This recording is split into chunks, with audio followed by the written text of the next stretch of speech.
Vamos dar continuidade à nossa série de mensagens Amor, Cura para o Medo, baseada na primeira carta de João. E hoje nós já estamos no 5º episódio dessa carta, no 5º episódio dessa nossa série de mensagens. E o texto que nós vamos meditar hoje está no capítulo 2, versículos 15, 16 e 17. A versão que eu vou ler aqui é a NVI. Diz assim a palavra do Senhor: Não amem o mundo, nem o que nele há. Se alguém amar o mundo, o amor do Pai não está nele. Pois tudo o que há no mundo, a cobiça da carne, a cobiça dos olhos e a ostentação dos bens, não provém do Pai, mas do mundo. O mundo e a sua cobiça passam, mas aquele que faz a vontade de Deus permanece para sempre. Vamos orar? Senhor, Deus amado e bendito, nós te louvamos pela tua santa palavra e eu peço que o teu Espírito Santo venha nos trazer entendimento, compreensão e venha aplicar essas verdades em nossas vidas. Cremos que a Bíblia é suficiente, inerrante, inspirada. Cremos que ela é o nosso acesso às Escrituras. Oramos com fé e com alegria em nome de Jesus. Amém. Eu quase minha vida inteira estudei no período da tarde, vespertino. E isso para mim era algo muito bom, porque dava para dormir até uma certa hora. Eu nunca fui de dormir muito, mas dava para dormir ali até as 8 da manhã, 7h30 da manhã, porque eu só ia para a escola à tarde. Mas quando chegou no ensino médio, eu fiz a prova para passar para uma escola, o Liceu Maranhense, e os primeiros colocados poderiam escolher, estudavam pela manhã. E foi isso que aconteceu. Eu me saí muito bem na prova e fui estudar pela manhã. Só que tinha um detalhe importante, é que eu precisava acordar cedo para ir para a escola. E quando eu mudei para um outro bairro, para o bairro da Coama, com a Zerma ali em São Luís, aqui em São Luís eu tinha que ir até o centro de ônibus, então eu precisava acordar mais ou menos 5h40, 5h45 para pegar o ônibus das 6h15 e então chegar na escola a tempo. E foram 3 anos eu desejando que a escola acabasse, que o ensino médio encerrasse, para que eu pudesse dormir mais um pouco, porque eu amava dormir. Eu acho que é um problema um pouco dos adolescentes, Então eu amava dormir, acordar de manhã cedo era um sacrifício muito grande. Então eu contava os dias, os meses, o ano. Quando chegou no 3º ano do ensino médio, meu Deus, é só mais esse ano, porque ano que vem eu vou começar a trabalhar, e no trabalho entra só 8 horas, então vou poder dormir mais um pouco. Mas foi só uma ilusão. Porque quando eu comecei a trabalhar, logo eu comecei a fazer viagens para o meu trabalho, e eu tinha que acordar de madrugada para fazer essas viagens. Eu viajava a cada 15 dias, e às vezes ficava em hotel muito ruim, com muita gente, e isso fazia com que eu dormisse menos ainda, então era bem cansativo. E eu pedia a Deus que me tirasse daquele trabalho, porque eu amava dormir e não amava tanto aquilo que eu fazia. E aí eu fui chamado para trabalhar na rádio. E a rádio, o programa era às 6 da manhã. Então, 6 da manhã eu tinha que estar lá, na verdade, uns minutos antes. Mas aquele amor por dormir mais um pouco foi substituído pelo amor por comunicação, pelo amor por estar na rádio, falando com as pessoas, que era uma coisa que eu sempre quis fazer, porque eu sempre desejei trabalhar na área da comunicação, não é à toa que minha formação é essa. Então, aquele amor por dormir mais um pouco foi substituído pelo amor pela minha profissão, o amor por poder comunicar, por fazer um programa de rádio. Depois eu assumi um programa em uma outra rádio, e o meu horário de chegada era 5 da manhã, porque o programa ia entrar às 6, e eu precisava produzir, fazer os ajustes, me informar das primeiras notícias. E eu ia, mesmo não gostando muito de acordar cedo, eu ia feliz porque eu tinha amor por aquilo. A verdade é que na nossa vida, amores vão substituindo outros amores. A gente vai amando mais uma coisa, e aquilo que era algo que a gente se apegava, a gente vai deixando de lado. A gente vai substituindo por esses novos amores. Velhos amores vão sendo trocados por aqueles amores antigos ou menores. O apóstolo João vai tratar disso nesse trecho desse sermão, dessa sua carta. Ele nos mostra que em nosso coração só há espaço para um amor o qual nós nos dedicamos, um amor o qual as nossas ações são motivadas. Tendo ouvido aqui, nesta série de mensagens, a palavra amor por muitas vezes, a gente ouviu que amor não quer dizer apenas palavras, não quer dizer apenas eu te amo, significa que você ama algo ou alguém. São as nossas atitudes que demonstram o nosso amor. E nós vamos ver hoje aqui também como isso é uma verdade. No episódio de hoje da nossa série, nós vamos ver como João adverte o nosso coração a analisar qual o amor está nos preenchendo. As advertências que ele vai nos dar são: quem ama o mundo e as coisas do mundo não ama a Deus. E a segunda advertência é as consequências dos nossos amores. Mas antes de analisarmos aí essas duas advertências, a gente precisa compreender duas questões importantes nessa introdução. O que é amar e o que é o mundo, que ele cita no versículo 15. Ele começa o texto dizendo: não amem o mundo, nem o que nele há. O verbo amar, usado aí pelo apóstolo, tem essa ideia de devoção, de se entregar inteiramente a alguém ou a alguma coisa. É se entregar a algo ou alguém sem reservas, sem medidas, com completa satisfação e interesse. É como se ele dissesse: não se entreguem de coração, ou não busquem satisfação neste mundo e nas coisas que ele oferece. Então nós entendemos aqui o que é amar, o que é esse amor que João está falando. Agora nós temos outra questão: o mundo. Que mundo é esse que nós não devemos amar? Que mundo é esse que João disse assim: não se devotem, não se envolvam, não tenham interesse por este mundo? O Novo Testamento ele fala de mundo em três sentidos. Um dele é o lugar, o espaço físico que Deus criou, onde nós habitamos. Deus criou o mundo. O Novo Testamento também vai falar de mundo num outro sentido, o sentido das pessoas, da humanidade. É igual quando você fala todo mundo, né? Você está se referindo a pessoas. E a gente lembra do texto de João, do evangelho dele, capítulo 3, versículo 16, quando ele diz que Deus amou o mundo de tal maneira. Então ele teve misericórdia, compaixão do mundo, das pessoas. E nós temos ainda esse terceiro sentido, essa terceira ideia de mundo no Novo Testamento, que é o sistema inimigo de Deus. Esse sistema que é rebelado contra Deus e que está sob o domínio de Satanás. Então nós podemos considerar que todos os valores, princípios, conselhos desse sistema são o mundo. Eles são exercidos, praticados pelos ímpios que são guiados por Satanás. Esse sentido que aparece aqui a palavra mundo no texto que nós lemos do apóstolo João. Um comentarista diz que a palavra que João usa aqui tem uma interferência moral profunda, implica numa verdade à parte de Deus. O mundo é qualquer pessoa, relacionamento, estrutura social, circunstâncias ou situações que não foram redimidos pela graça de Deus. Então nós podemos compreender que o que João está dizendo aqui é o mesmo que não se entregue de coração a esse sistema caído. Não busquem satisfação neste mundo pecaminoso, corrompido, à parte de Deus, e nem nas coisas que Ele oferece. O pastor Augusto Nicodemos diz que a frase original do grego permite a tradução "parem de amar o mundo", o que vai nos dar uma compreensão de que o apóstolo sugere que muitos dentro da igreja, os crentes, estavam se relacionando com o mundo, estavam enveredando pelo caminho do mundanismo.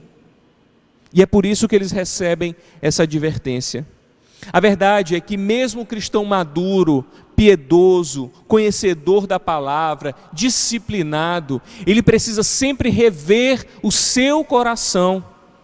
Ele precisa constantemente analisar o seu coração e ver se ele tem amado o mundo e as suas coisas, e se esse amor está realmente preenchendo o seu coração, porque há nele a natureza pecaminosa, há nele a inclinação pelos prazeres desse mundo, e as tentações estão sempre presentes na nossa vida. Às vezes nós nos encontramos com o nosso coração dividido entre amar a Deus e amar o mundo. João tinha em mente pessoas assim quando escreveu sua carta.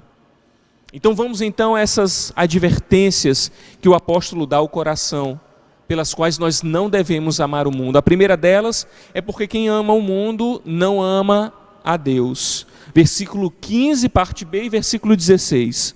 Não amem o mundo, nem o que nele há. Se alguém amar o mundo, o amor do Pai não está nele. Pois tudo o que há no mundo, a cobiça da carne, a cobiça dos olhos e a ostentação de bens, não provém do Pai, mas do mundo. Essa é a primeira razão pela qual nós não podemos amar o mundo.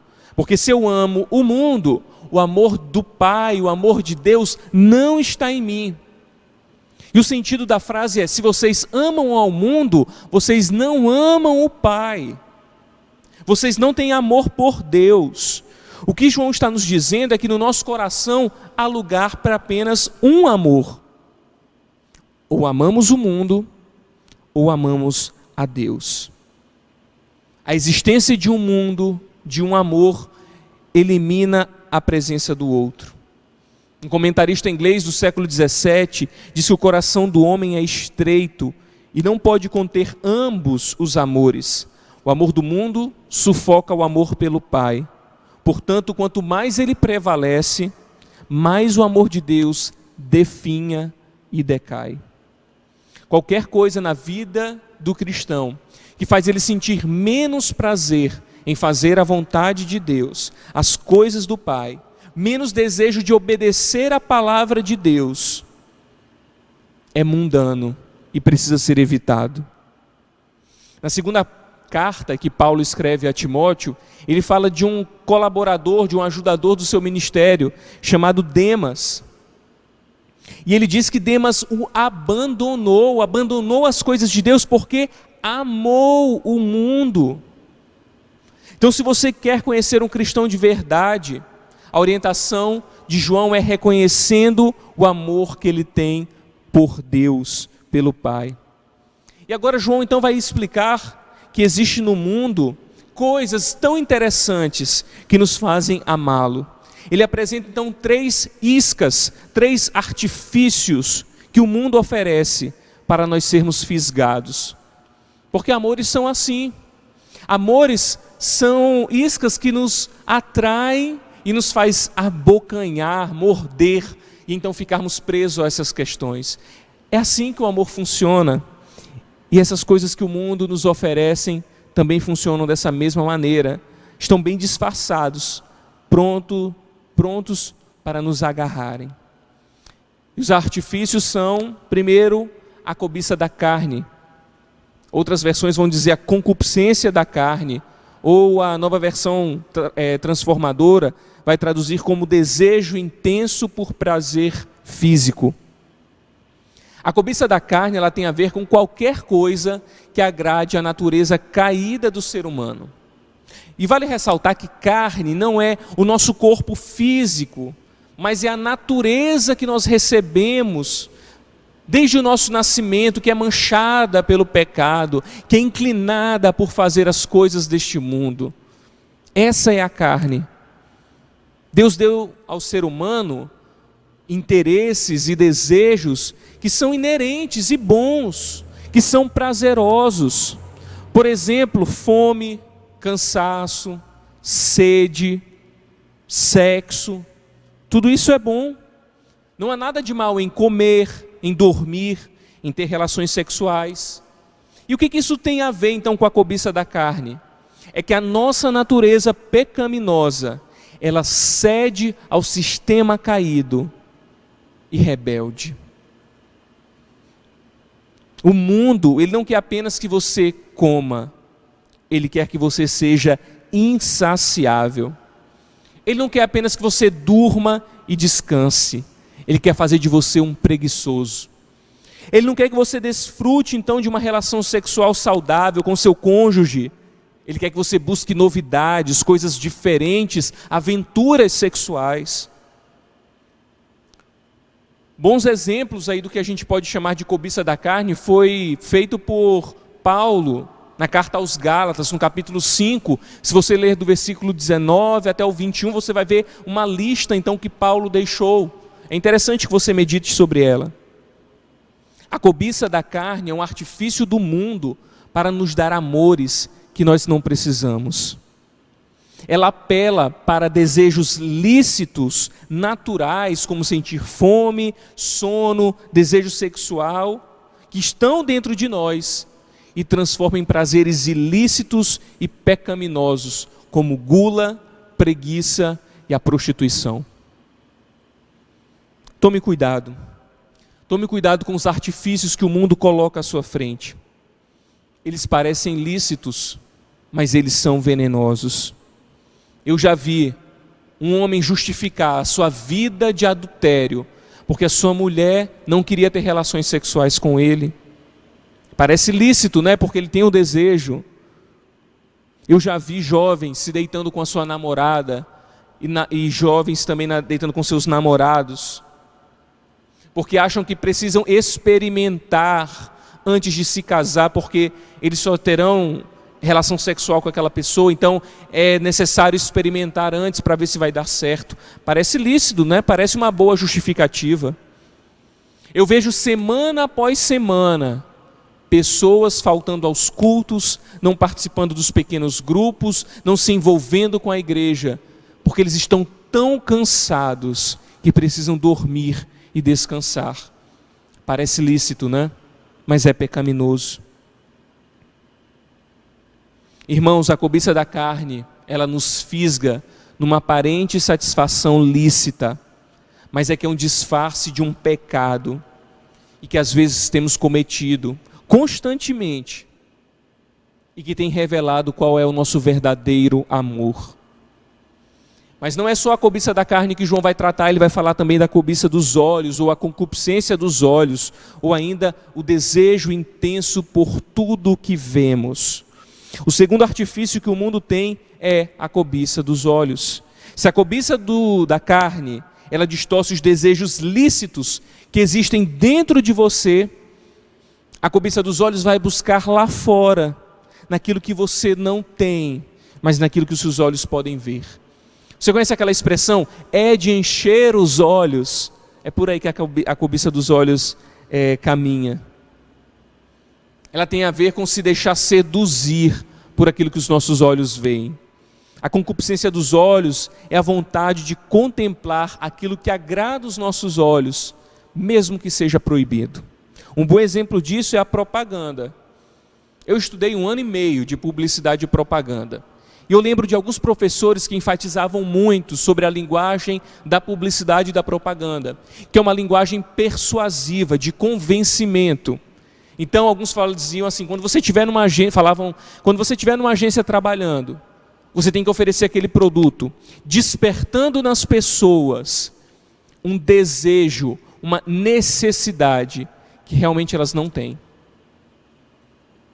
A propaganda nos faz assim, ela nos mostra coisas, estilos de vida, produtos, serviços, que enchem os nossos olhos e nos faz ter necessidade de algo que nós não precisamos. Eu não estou aqui demonizando a publicidade e a propaganda, mas estou pegando esse exemplo para que a gente compreenda um pouco como que as coisas funcionam na cobiça dos nossos olhos. O pastor Hernandes Dias Lopes, ele diz que a concupiscência dos olhos é o amor pela beleza, separado pelo amor pela bondade. A Bíblia nos dá diversos exemplos sobre isso. Eva, ela viu o fruto proibido e pareceu bom, agradável aos olhos. Teve um cara também chamado Acã, do exército de Josué. Deus havia condenado Jericó e disse, olha, não peguem nada de lá, não busquem nenhum dos seus espólios. Mas Acã olhou uma túnica babilônica, olhou ouro e prata e desejou aquilo e pegou, e ele trouxe uma grande derrota para o seu exército. Foi a cobiça dos olhos também que fez Davi enxergar a Betseba e desejar aquela mulher e adulterar com ela, e a espada nunca mais se apartou da casa de Davi. Cuidado com seus olhos, cuidado com o que você tem visto. Os olhos muitas vezes são a porta de entrada para o pecado. Todos os exemplos aí que nós vimos anteriormente sobre a cobiça da carne servem também para a cobiça dos olhos. Nós podemos olhar e ser atraídos por um prato de comida e comer mesmo que a gente não tenha fome. Nós podemos olhar nesse feriado alguém aí que está aproveitando bem e você desejar fazer a mesma viagem, mesmo que você não tenha condições para isso. Você pode querer namorar uma moça, um rapaz, somente pela sua beleza física, por aquilo que ele aparenta, ela aparenta ser, mas não se preocupa se ele tem temor a Deus. Se você está se deixando levar pela concupiscência dos olhos, peça ao Senhor que lhe ajude a ser radical contra o pecado e corte essas coisas da sua vida. Lembre-se do que Jesus disse: se o seu olho direito te faz pecar, arranque-o e jogue fora, porque é melhor que você entre cego, caolho, no reino dos céus, do que ter o seu corpo inteiro lançado no inferno. Além da cobiça da carne e da cobiça dos olhos, João nos alerta sobre a ostentação de bens, ou a soberba da vida. Uma tradução que eu gostei muito da Nova Versão Transformadora da NVT, que ela diz que é o orgulho de nossas realizações e bens. Essa é a terceira isca, ou a terceira característica de um mundo sem Deus. Nos tempos de João, existiam pessoas fanfarronas, que eles eram chamados de alazon. Eles eram charlatães conhecidos por fazer propaganda de produtos falsos. Sabe quando você liga a TV? Tem aquela pílula que vai sugar toda a sua gordura e jogar tudo fora? Ou aquele produto que você bota lá, abdominal, e que fica tremendo o dia todo e aquilo vai te deixar com uma barriga de tanquinho? É mais ou menos isso. Isso já existia desde a antiguidade, desde os tempos mais remotos. Eles eram chamados assim, era o alazon. Essa é a mesma palavra utilizada por Aristóteles para se referir a um homem que atribuía a si qualidades dignas de louvor e que realmente não tem. O termo grego, ele descrevia uma pessoa arrogante que tentava impressionar os outros com a sua importância. A verdade é que desde a antiguidade as pessoas tentam se sobressair, mostrando o quanto gastam, o quanto conseguem realizar. A soberba da vida é o que motiva grande parte das ações desse tipo de pessoa. É a soberba da vida que motiva grande parte daquilo que ela faz. As pessoas compram casas, carros, produtos, roupas, que na realidade estão muito além das suas posses. Elas viajam para lugares que não correspondem à sua condição financeira, aos seus vencimentos, ao seu salário, e ficam argoladas em dívidas para tentar melhorar suas fotos nas suas redes sociais. Mas não apenas isso. Alguns também se ensoberbecem do seu conhecimento teológico, ou alguns dos números que a sua igreja produz, seja de membros ou seja de arrecadação. Existem aqueles que se envaidecem da sua liberdade religiosa e de conhecimento e vivem uma vida pecaminosa não se dando conta sobre isso, se mostram tão conhecedores e não dão satisfação para ninguém. Soberba. Em grande parte isso tudo é feito para impressionar os outros, para ser aceito em grupos. Querem mostrar o quanto são ricos, o quão são bem-sucedidos espirituais. Eu fico impressionado de ver quanta tolice é feita para causar boa impressão. Alguns sacrificam até a honestidade, a integridade, só para se sentirem importantes. A ostentação, escrita por João, é a soberba, é a vanglória com coisas externas, como posição social, diplomas, beleza física, riquezas. É o desejo de brilhar, ofuscando outras pessoas. Eu gosto de uma definição de William Barclay, que ele diz que a palavra utilizada por João aí, ele diz que é um interminável jactar-se acerca de coisas que não possui, e que a vida desse tipo de pessoa é um esforço para impressionar a todos os que encontra com a própria fictícia importância. É uma pessoa que se dedica em ser aquilo que ela finge ser, em demonstrar ser alguém que de fato ela não é. Só que optar por essas coisas, pela concupiscência dos olhos, da carne, pela soberba da vida, nos traz consequências. Porque os amores que nós carregamos no coração trazem consigo uma bagagem de resultados que podem ser bons ou que podem ser maus. E é por isso que João trata agora dessas consequências. Versículo 17, ele escreveu: o mundo e a sua cobiça passam, mas aquele que faz a vontade de Deus permanece para sempre. Essa é mais uma razão pela qual o cristão não pode amar o mundo. A tradução melhor aqui seria: o mundo e a cobiça, e a sua cobiça estão passando.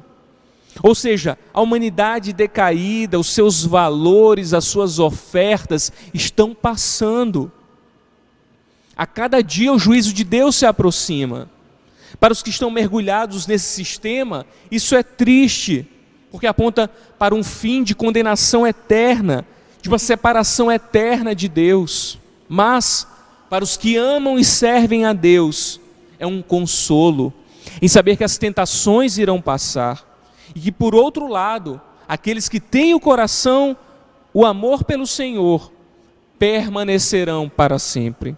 Essa é a razão pela qual o nosso coração deve ser advertido sobre a cobiça da carne, a cobiça dos olhos e a ostentação de bens. Esses não podem ser os nossos amores. O nosso coração precisa ser advertido sobre isso. Precisamos sempre lembrar que tudo isso é passageiro. João não está dizendo que alguém pode fazer a vontade de Deus plenamente, perfeitamente aqui neste mundo. O que ele está nos dizendo é que os crentes em Jesus, apesar de terem os obstáculos, as tentações da sua própria natureza pecaminosa, eles devem se esforçar para viver a vontade de Deus. Tudo que atrai o nosso coração, por meio da cobiça da carne, a cobiça dos olhos e a ostentação, não vão durar. O prazer momentâneo, a satisfação momentânea que todas essas coisas nos trazem, não vão durar. Jesus não cedeu à tentação no deserto, nem ao pão colocado diante dele, nem ao poder colocado diante dele. Não valeria a pena, assim como não vale a pena nós cedermos às nossas tentações. É um prazer momentâneo. O mundo distorce os prazeres, as necessidades que são legítimos, que nós realmente temos. Temos legitimamente fome, e o mundo nos oferece a glutonaria. Temos legitimamente o sono, o cansaço, e o mundo nos oferece a preguiça. Temos legitimamente desejo sexual, mas o mundo nos oferece sexo fora do casamento, pornografia. Tudo isso vai passar. Não vale a pena ser glutão, não vale a pena trocar o seu tempo de culto e comunhão com Deus por aquela preguiça que dá domingo, não é verdade? Aquele cansaço da semana que bate. Não vale a pena você abrir mão do seu culto ao Senhor. Não vale a pena você não esperar o seu casamento para ter relações sexuais fora do casamento. Não vale a pena amar o mundo. Não vale a pena ceder às atrações. Não vale a pena você ser amigo daquelas pessoas que te afastam de Deus. Não vale a pena você se entregar à bebedice, você se entregar a drogas, você se entregar à pornografia, à prostituição, à homossexualidade. Isso tudo vai passar, são prazeres que irão passar. Não vale a pena. Lembra que no começo da mensagem eu falei que o amor não são palavras, mas atitudes? Amar as coisas do mundo também é. São as nossas atitudes que vão demonstrar quais são os nossos amores, não são as nossas palavras.